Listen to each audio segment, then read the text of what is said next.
ایک بات تو آپ بالکل کلیئر کٹ سمجھ لیں، اسلام میں خودکشی کرنا حرام ہے. یہ زندگی اللہ کی امانت ہے، اور جس طریقے پہ اللہ نے اجازت دی ہے اس طریقے پہ یہ جان اس کے سپرد کی جا سکتی ہے کہ میدان جنگ میں کوئی شخص اللہ کی خاطر اپنی جان ہتھیلی پر لے کر آ جائے اور اللہ کے حضور اپنی جان قربان کر دے، تو اس طرح کی قربانی تو اعلیٰ ترین موت ہے انسان کی. لیکن کوئی شخص جان بوجھ کے اپنی جان نہیں لے سکتا. صحیح بخاری اور صحیح مسلم دونوں میں حدیث ہے کہ اگر کسی شخص نے دنیا میں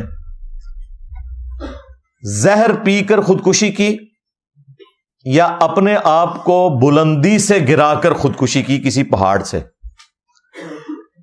یا اپنے پیٹ میں چھرا مار کر اپنے آپ کو زخمی کر کے، جس کی ماڈرن فارم اب یہ پسٹل والا معاملہ بھی ہو سکتا ہے، کوئی کن پٹی پہ رکھ کے چلاتا ہے، کسی بھی طریقے سے خودکشی کی، تو ایسا شخص ہمیشہ کے لیے جہنم کی آگ میں ہے. والعیاذ باللہ تعالی.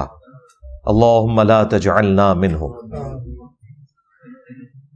اور جہنم کی آگ میں اس پہ آگ کا عذاب تو مسلط ہوگا ہی، ساتھ ہی ساتھ جس طریقے سے اس نے خودکشی کی ہوگی وہی عذاب اس پہ مسلط کر دیا جائے گا. اگر کسی نے دنیا میں چھرا مار کے خودکشی کی تو دوزخ کی آگ میں اس کے ہاتھ میں خنجر دے دیا جائے گا، وہ بار بار اپنے آپ کو مارتا رہے گا، مرے گا، پھر زندہ ہوگا، پھر مرے گا، پھر زندہ ہوگا. یہ یعنی ایک مسلسل تکلیف کا عمل،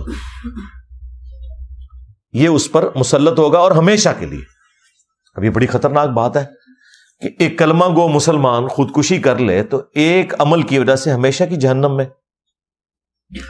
اب یہ حدیث تو بخاری مسلم دونوں میں ہے، لیکن اسی حدیث کو امام ترمذی نے جامعہ ترمذی میں لیا اور انہوں نے ان الفاظ کے اوپر بحث کی کہ یہ جو الفاظ ہیں کہ ہمیشہ کے لیے جہنم میں رہے گا، وہ کہتے ہیں یہ الفاظ غیر محفوظ ہیں.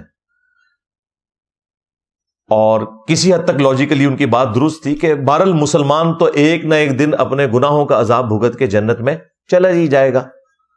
تو وہ کہتے ہیں یہ کیسے ہو سکتا ہے کہ ایک مسلمان خودکشی کرے اور ہمیشہ کے لیے جہنم میں رہے؟ تو وہ کہتے ہیں کہ یہ جو ہمیشہ والے الفاظ ہیں نا، یہ چند شاگردوں نے حضرت ابو ہریرہ سے روایت کی ہیں، چند نے نہیں کیے. لیکن دوسرے محدثین کہتے ہیں کہ جن شاگردوں نے روایت کی ہیں وہ سارے ثقہ اور صدوق ہیں، لہذا اس روایت کے متن میں کوئی کلام نہیں ہے.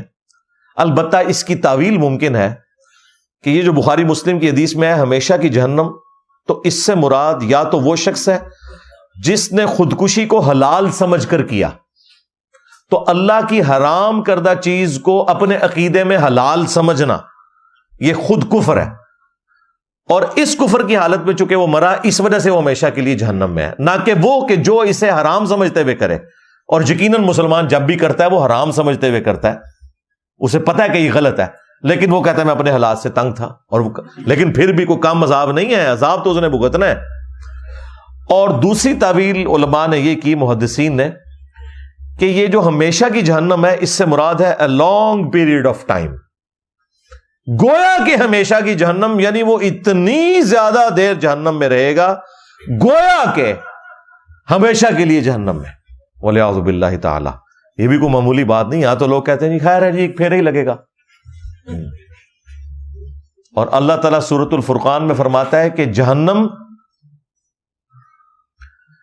تھوڑی دیر کے لیے بھی وقت گزارنے کے لیے انتہائی برا ٹھکانہ ہے، اور زیادہ دیر گزارنے کے لیے بھی انتہائی برا ٹھکانہ ہے.